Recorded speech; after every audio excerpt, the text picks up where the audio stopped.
Hi everyone, welcome back to another video from Tech Basics. In this video, we are going to be learning how to cancel Walmart credit card.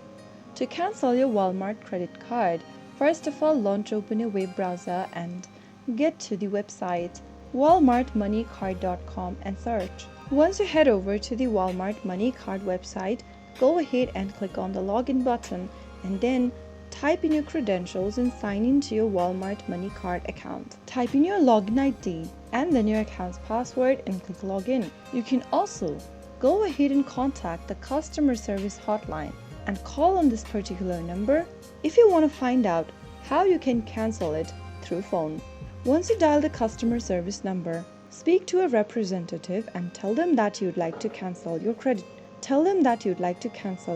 card. The representative might ask you for your account details and the reason for cancellation to verify your identity and process the request. So that's how you can easily cancel your Walmart credit card in just a couple of steps.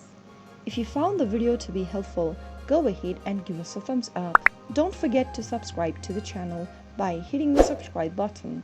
Press the bell icon so that you'll never miss another upcoming upload from us. I will be back again in the next video. Thanks for watching.